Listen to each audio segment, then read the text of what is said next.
Muita castanha que eu guardei.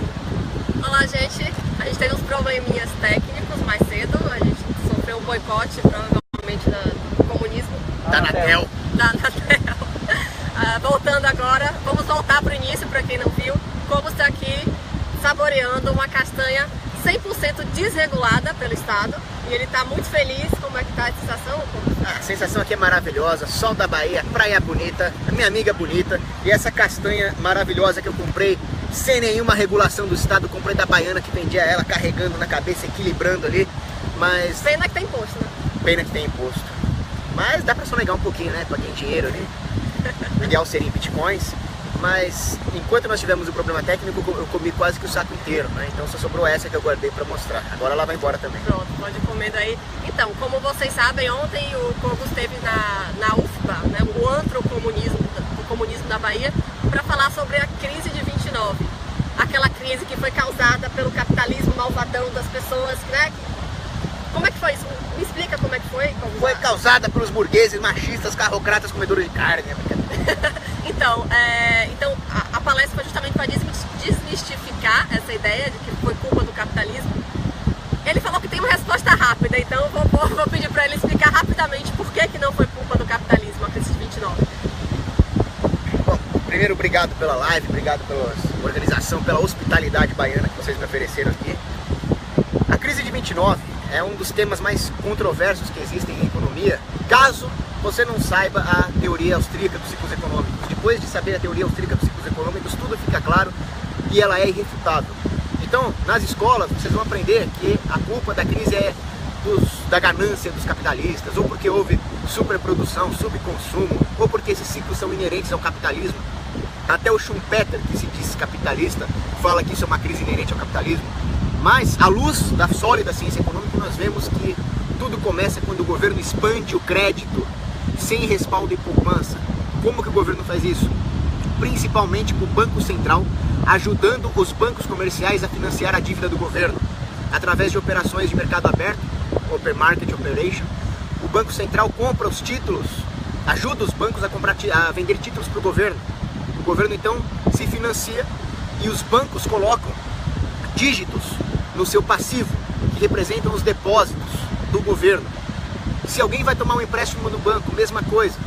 Porque quando esse banco tem reservas no Banco Central, ele pode piramidar moeda a partir do nada em cima dessas reservas. Basta que ele te conceda um empréstimo e coloque dígitos na sua conta. Esses dígitos que estão nos depósitos à vista dos bancos vão agregar ao suprimento monetário da civilização inteira. É o M1. O M1 é um agregado monetário que engloba esses depósitos à vista, mais as notas em poder do público, os encaixes. Quando o banco faz isso, ele infla o suprimento monetário sem nenhum respaldo em poupança real. E mais, ele infla em cima dessas notas do Banco Central, sendo que essas notas do Banco Central, uma vez que nós abandonemos o padrão ouro, também não tem lastro em nada, a não ser nos títulos da dívida do governo. Esses títulos da dívida do governo recebem das agências de rating um AAA. Por quê? Porque elas estão lastreadas em chumbo. Chumbo dos fuzis do governo apontados na tua cara. Porque você, cidadão comum, é o colateral dessa porcaria toda. Eles te usam como colateral dos títulos da dívida, com o poder infinito do governo de te taxar, de inflacionar sua moeda, fazendo com que os encaixes que você tem na bolsa se depreciem a cada nanosegundo e de emitir mais títulos, o que não deixa de ser um esquema Ponzi. Quando toda essa oferta monetária inflada, artificial, entra na economia, dá a impressão para os tomadores de empréstimo, para os empresários, de que há muito mais capital do que realmente há. As taxas de juros caem e ficam a níveis abaixo do normal. São juros artificialmente baixos. O que vai acontecer então? Nós temos a ideia de que a preferência temporal das pessoas é menor do que o que realmente é. Dá a impressão de que as pessoas têm uma preferência temporal menor. Então elas estariam dispostas a postergar o consumo para depois consumir aquilo que está sendo produzido pelo capital que agora está mal investido. Nós temos então uma distorção da estrutura produtiva da economia.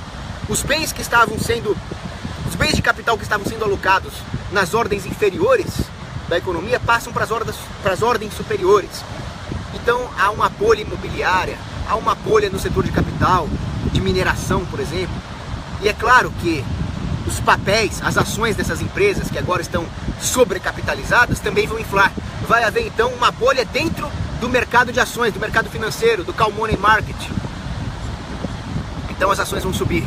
E elas vão começar a subir não só por isso, mas também por pressão especulativa. A especulação, em geral, sistemicamente é boa para a economia. Um especulador ganha dinheiro se ele acerta as previsões, perde se ele erra, isso é incentivo suficiente. Mas agora os sinais de preço estão distorcidos pelo aumento da oferta monetária sem lastro de poupança, estão distorcidos pelos juros artificialmente baixos. Então os investimentos são ruins. E aquela liquidez vai entrando na economia. Quando essa liquidez chega na mão do consumidor final, ele começa a consumir numa proporção condizente com a sua real preferência temporal, não com aquela que foi distorcida pelo governo. Aí ele vai começar a consumir.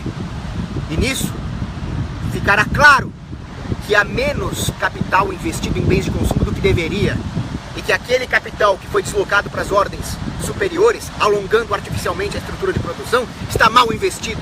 Então esses investidores vão se endividar. Aí eles vão chegar para os bancos, os mesmos bancos que causaram o problema todo, e vão pedir mais crédito. E o banco vai dar mais crédito. E eles vão continuar investindo tudo errado, até que a inflação vai começar a corroer a poupança das pessoas, elas vão se endividar ainda mais, e vão começar os calotes. E os bancos que sempre estiveram insolventes desde que começaram com a fraude da reserva fracionária, também estarão insolventes. Mas aparece o Banco Central, o emprestador de última instância, com seu dinheiro, e vai socorrer os banqueiros bilionários com o dinheiro da faxineira, com o dinheiro do pedreiro. Que vão ser fuzilados, vão ser empalados.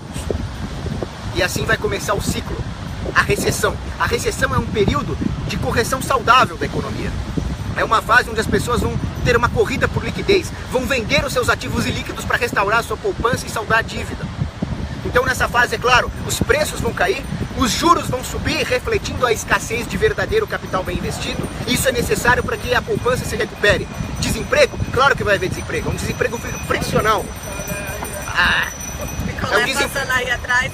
Tá devendo um picolé. E o desemprego vai passar das ordens superiores para as ordens inferiores. Mas, apesar desse período de recessão ser importante, ser saudável para a economia, ser necessário, não precisaríamos disso se não fosse a fase de boom. Ele é politicamente desinteressante. Qual é o presidente que quer ser lembrado como presidente da fase de recessão? Nenhum. Por isso os governos tendem a fazer xixi em si próprios para se aquecer. Eles vão continuar expandindo a oferta monetária até que nós tenhamos uma crise de hiperinflação, como aconteceu na Alemanha.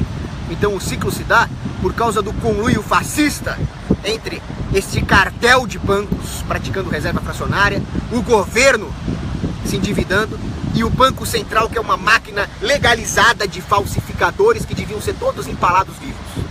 Muito bom. Tem gente reclamando aqui que eu ri quando você estava falando, mas é que teve momentos engraçados, eu peço desculpas, mas foi engraçado. Mas nós temos que rir mesmo, porque senão nós vamos chorar. Tem gente brava que vai discutir minha página porque eu ri enquanto o Coco estava falando. Para de frescura aí, você que vai discutir o quê? É pra curtir. Então vamos continuar, gente. A gente veio conversando no carro também sobre as privatizações do Temer. Né? O Cogos, ele falou que ele é a favor de algumas, ele é contra outras. E eu queria que ele explicasse pra gente por que ele é contra algumas privatizações. Essa é uma pergunta interessante, porque muitos liberais ouvem falar em privatização e são incondicionalmente a favor, só porque é privatização. Primeiro, nem toda privatização é uma privatização de verdade. Por exemplo, a privatização da Vale, eu diria que foi mais uma meta-estatização do que uma privatização. Porque ela passou de um governo para um meta-governo, que é o George Soros, esses vagabundos, que controlam os outros governos do mundo através de um sistema de central banking global, que é o FMI e o BIRD. Isso não é privatizar.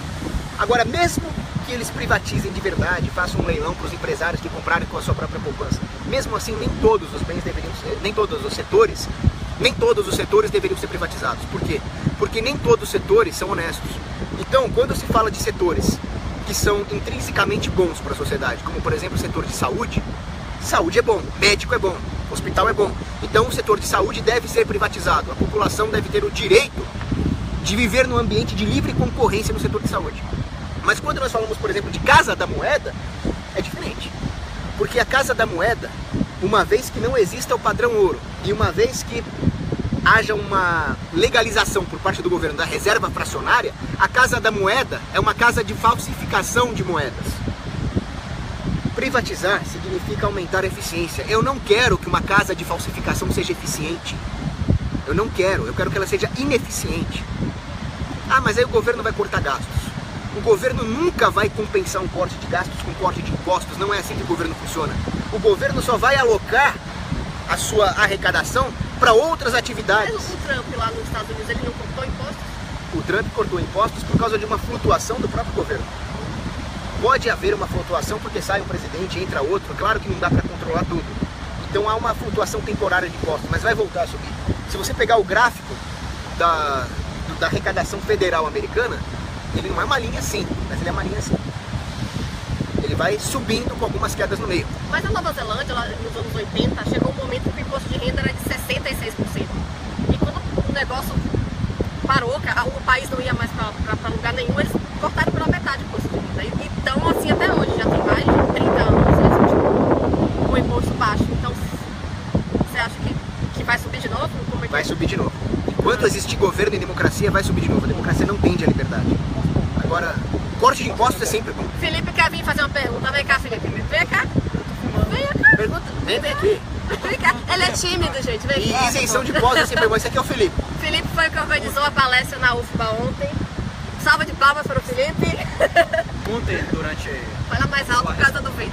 Ontem, durante as perguntas que você abriu para o público, você falou que muitas tentativas de do governo salvar a economia foram justamente mais danosas para a economia lá em 29, naquela época. Aqui no Brasil, a gente tem alguns nomes que doem nossos ouvidos. Plano Cruzado, Plano Verão, Plano Bresser, Plano Collor. Você conseguiria traçar um paralelo entre aquilo que aconteceu naquele desastre econômico no final da década de 80? Sim. Não, foi praticamente a mesma coisa. Sempre a culpa é dos capitalistas. Sempre a culpa é da ganância dos empresários. Então, o New Deal do Franklin Roosevelt, aquele nazista, tentou congelar preços.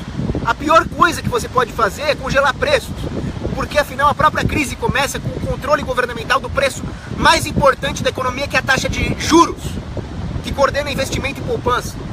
Agora, é claro que vai haver uma corrida por liquidez, que vai causar deflação, ou durante a fase de expansão monetária, é claro que vai haver uma inflação. Isso é necessário. Se o governo então controla os preços para baixo, vai haver escassez de bens. Se o governo controla o preço para cima, é pior. A população depauperada vai ficar mais depauperada ainda.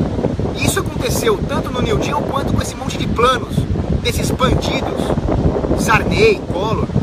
Então, por exemplo, no ato agrícola do Roosevelt, ele quis manter os preços da commodity artificialmente altos durante a deflação. O que ele fez? Ele pagava os agricultores para não produzirem. Aí a população passou fome, a produção agrícola caiu 30%. Na época do Sarney, ele acusou os capitalistas de estarem regulando a carne. Estava faltando carne no Brasil. Por quê? Por causa do controle de preço do Sarney. O que ele fez? Ele mandou helicópteros da Polícia Federal ir buscar as vacas no meio das fazendas. Por que o capitalista iria esconder uma vaca ao invés de vendê-la e lucrar? É só na cabeça de um psicopata como o Sarney que se passa isso. E só um comunista imbecil que acredita nessa teoria. Então havia roubo de vacas através de helicópteros. E o pessoal aplaudia. Os fiscais do Sarney iam contar para o Sarney todo mundo que estava violando a tabela de preços, gerando mais escassez, que o pessoal aplaudia. Por quê? Porque a democracia é assim. O povo não vai entender de economia, o povo não vai ler a ação humana. O que nós precisamos é acabar com a carta branca que a democracia dá para as pessoas se agredirem mutuamente. E a democracia sempre faz com que o povo acabe agindo como um agente do governo contra ele próprio. Todo mundo vira informante do governo. Igual era nos países comunistas, só que pior. Porque do comunismo você tinha uma saída, da democracia não tem saída. A não ser a revolta armada. Essa é uma das perguntas que estão fazendo aqui ao vivo. Eu tinha mais algumas perguntas, mas tem muita gente perguntando, então eu vou passar para as perguntas das pessoas que estão assistindo. Quem quiser perguntar pode escrever aí. Como implantar uma capistão? Bom, primeira coisa, precisamos de uma massa crítica. Para atingir essa massa crítica de libertários, é preciso fazer muito trabalho. Os eventos que o pessoal aqui da UFBA organizou, divulgar as ideias, leitura, É preciso divulgar, trabalho de divulgação, as páginas. Mas não é só isso. É preciso driblar o Estado. Bitcoins, criptomoedas, agorismo. Não é só isso. É preciso moralidade. A desculpa para a existência do Estado é sempre que as pessoas são imorais, gananciosas, egoístas. Então é preciso driblar isso sendo moral. Ajuda o pobre, ajuda a sua igreja, eduque seus filhos em casa. Não passe o pé nos outros igual um filho da puta. Perdão da palavra, mas é que eu tô irritado com esses caras. Mas não é só isso. Isso tudo serve para gerar massa crítica. Mas a massa crítica não pode ficar parada. Por mais forte que uma muralha seja, ela não pode resistir a um cerco, a não ser que ela contra-ataque. Então, em determinado momento, eventualmente, nós vamos ter que pegar em armas e meter bala no governo. O governo se sustenta com a força das armas, é pela força das armas que eles vão morrer. Quem mata pela espada, morre pela espada. Nós temos que pegar em armas e matar esses desgraçados. Tem o Daniel Almeida, que ele tá desesperado fazendo um monte de perguntas. Ele quer ganhar um beijo seu, como é que faz? Ele é homem, já era. Mas ele se sente mulher. Contra a ideologia de gênero. Grande abraço pra você, no máximo. Não, Daniel, não vai rolar beijo. Sinto muito, não vai rolar. Tiago. Tem alguma Daniela pedindo beijo? Daniela. Tem Daniel? Não, por hora não. Eu vou fazer mais uma pergunta, depois o Vitor quer fazer uma. Estão perguntando aqui o Tiago, como é a sua relação com youtubers libertários, como o Alexandre Porto, o Rafael Lima? Você xinga todo mundo? Você, na hora que estão juntos, você não era tão agressivo assim, né? Como é que é a relação? Você está bem? Eu sou muito irritado, mas Cristo me ensinou a odiar o pecado, não o pecador. É difícil.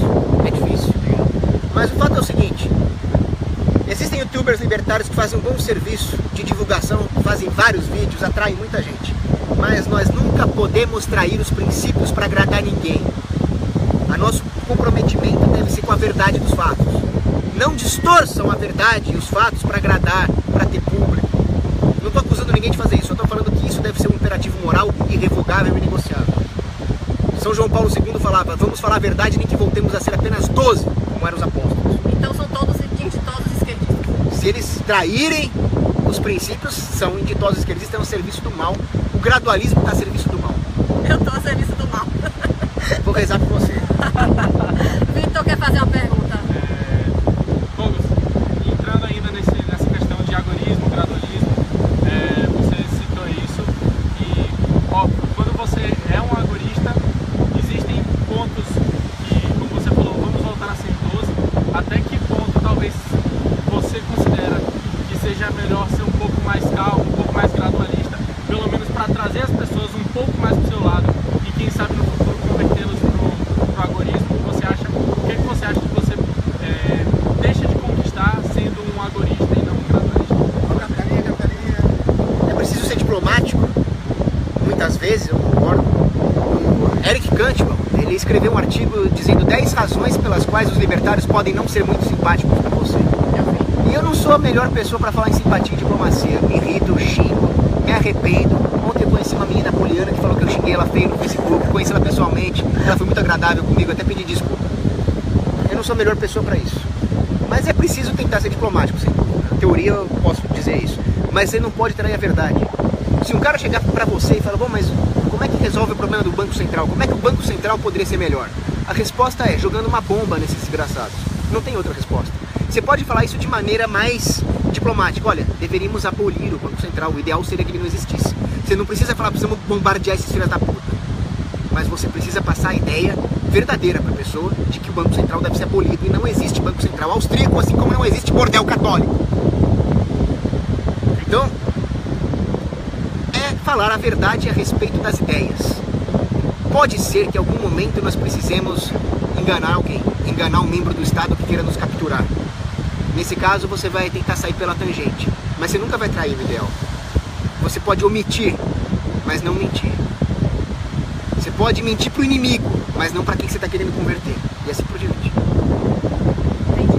Vamos para outras perguntas aqui. Jotas Nogueirão. Como refutar o argumento que diz que a guerra vem da lógica do capital? Tem um artigo muito bom, se não me engano, é do Lew Rockwell, que ele mostra o imperialismo soviético, ele mostra o imperialismo americano dos neocon, e ele mostra como que a guerra é um empreendimento motivo, a guerra é cara pra caramba, a guerra queima capital.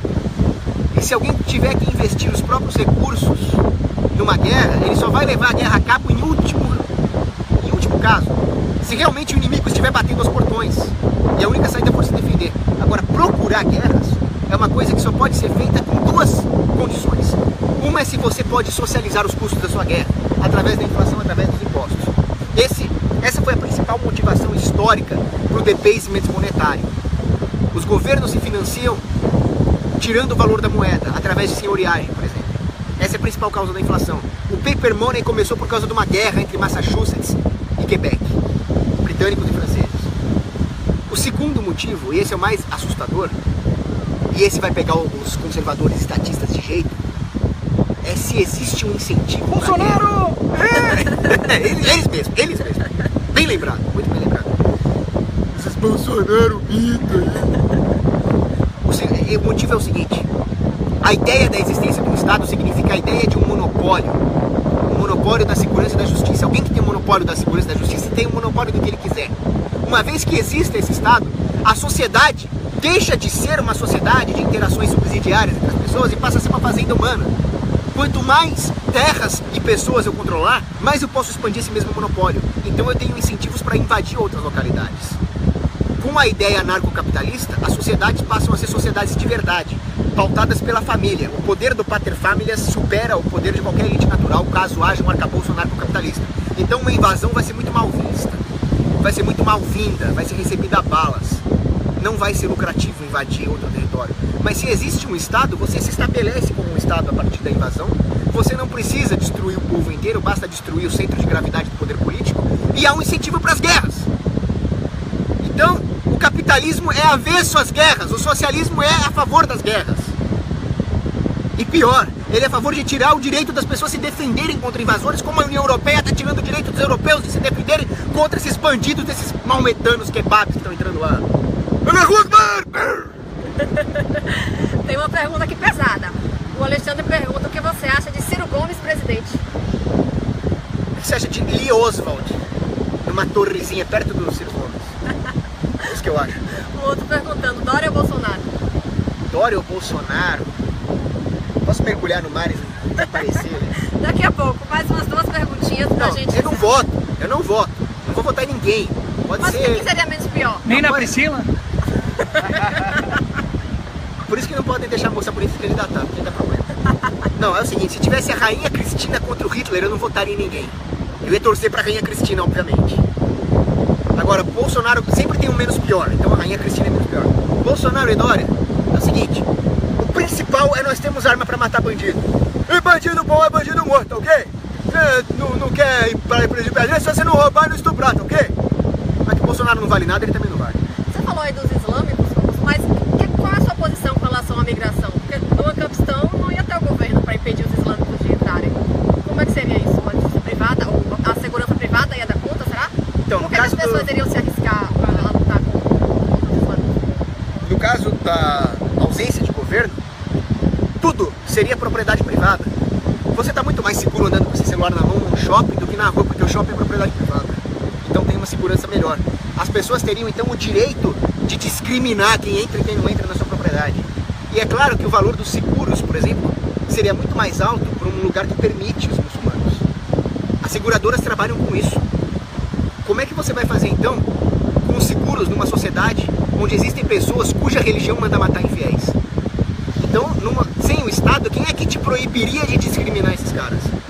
A migração, ela é boa se ela for ordenada pela propriedade privada, pelo sistema de preços e se ela não colocar ninguém em risco. Agora, o que está acontecendo com a Europa? Uma horda de bárbaros, incivilizados, assassinos invadindo a Europa para destruir a civilização ocidental e a cristandade. Por quê? Porque as comunidades não podem se defender. O europeu médio não aceita isso. Mas, no nível do Estado francês, por exemplo, já é muito mais tóxico. E no nível da União Europeia, com a Frontex, é mais tóxico ainda. A Polônia conseguiu se defender por quê? Porque eles rejeitaram o Estado moderno, em parte. Imagina se cada país pudesse fazer o mesmo. Cada vilarejo pudesse fazer o mesmo. Tem gente aqui de Londrina te convidando para ir para fazer uma palestra lá no Paraná. Tem eu perguntando sobre reserva indígena. No Afeganistão existiria reserva indígena? Sim, porque os índios são humanos e humanos têm direito à propriedade privada. Então é claro que haveria reservas indígenas. O que não haveria é ter uma oca lá na PQP e aí o governo estabelece que a reserva indígena é uma área do tamanho do Acre. Isso não existiria. O índio tem direito à terra dele ali. Ele não pode impedir, por exemplo, a exploração de recursos naturais a 100 km da terra dele, que é o que acontece hoje. Agora, nós vemos a história da colonização americana, nós vemos que existiam tribos indígenas ali, os Cherokee, se defendendo, e vieram bandidos como o Andrew Jackson e mataram os índios. Aquela grande marcha que ele mandou os índios saírem das suas terras marchando, né? A marcha de lágrimas. Isso é coisa do Estado. Aí depois eles querem dar privilégios para os índios à custa do cidadão inocente. Então, ou mata, ou dá privilégios indevidos. É isso que o governo faz. Ele nunca vai estar certinho. Então, pronto. Tem um rapaz aqui do Rio Grande do Sul também pedindo palestra do Coco. Você é só convidar, vocês pagam os custos dele, né, Coco? Como é que funciona para você fazer palestra em outros estados? Então, funciona o seguinte. O Felipe tinha me convidado e eu dei o cano nele. Então, para reparar, e nós libertários temos sempre que defender a reparação, a restituição, eu falei para ele, paga a sua passagem, o resto é... me viro aí. Agora, a partir de agora, eu vou ter que cobrar a palestra, dar um trabalho. Então, nós vamos negociar, vocês me mandam inbox, mandam WhatsApp, nós negociamos. Assim, uma pergunta importante. Um livro para começar a ser ANCAP. Um livro para começar a ser ANCAP. Você pode começar... Manifesto Comunista, você acha que é um bom? Olha, se você ler e entender, é excelente. É porque tem gente que começa com a escola austríaca e tem gente que começa com a ética libertária. Depende de por onde você quer começar. Mas eu acho que o caminho mais, apesar de ser o menos comum, o caminho mais bonito é começar pela ética libertária. Porque tudo deve começar e terminar na moralidade. Bom, Então, você acha que o livro A Revolta de Atlas seria um bom iniciante para quem quer começar Fala a mal, entender? não. não vai falar mal. Não é um livro ruim, mas começar pela Ayn Rand é péssimo. Você tem que começar por alguma coisa mais conservadora. Porque tudo começa com conservadorismo moral. A própria rejeição do Estado é um ato conservador. Nós estamos conservando a ordem natural contra a expoliação estatal. Mas a Revolta de Atlas foi um livro que tornou muitas pessoas libertárias. Eu, por exemplo, me revoltei muito contra o Estado quando eu li a Revolta de Atlas. E muita gente, eu ouço falar a mesma coisa. Mas você não se revoltou contra o Estado o suficiente. Você está no livro, né? E é preciso... Agora, é o seguinte, você tem que começar pela moralidade transcendente. Então eu sugiro que você alie 2 livros de uma vez, não só um, ou 3 de uma vez. Você pode começar, por exemplo, com a Anatomia do Estado do Rothbard. É um livrinho pequenininho que ele vai te mostrar o que o Estado realmente é. Depois, por favor, leia o Catecismo da Igreja. Ali tem várias lições morais importantíssimas. E leiam também o livro de escola austríaca. Pode ser as 6 lições do Mises, ou pode ser Economia em uma única lição do Hazlitt. São livrinhos pequenininhos. A Ação Humana é um livro muito bom, mas é mais avançado. É melhor quando você já tiver lido algumas coisas, senão você vai desistir. As primeiras 100 páginas da Ação Humana é bem abstrato. Então, leiam, mas espere um pouquinho. E a lei? A lei é excelente, Bastiat. A lei é excelente, Bastiat. Caminho da servidão. O Caminho da Servidão você tem que estar mais blindado, não porque ele é um livro avançado, mas porque o Hayek fala muita merda, você tem que estar vacinado contra as merdas que o Hayek fala. E qual é o seu austríaco preferido? Austríaco preferido? Acho que é o Hoppe. Ok. Então pronto, gente, já vamos encerrar por aqui. A gente vai dar um mergulho no mar agora. Sim. Né? A gente trouxe ele pra isso. Na verdade foi uma emboscada. Eu fiz, a gente vai fazer uma livezinha rapidinha antes, mas ele veio aqui pra dar um mergulho. Então vamos lá, né? Essa emboscada não fere, Penha. Tchau. Muito obrigado por vir à Bahia. A gente fica muito feliz pela sua presença. Eu que agradeço aqui os baianos. Você teve muito a acrescentar para nós. Ficamos muito felizes, muito gratos por você compartilhar seu conhecimento com a gente. Você não tem ideia da felicidade que é para nós ter você aqui. Muito obrigado pelas palavras, Felipe, pela hospitalidade baiana, que eu vou levar no meu coração lá para São Paulo. Muito obrigado. Volte sempre. Valeu.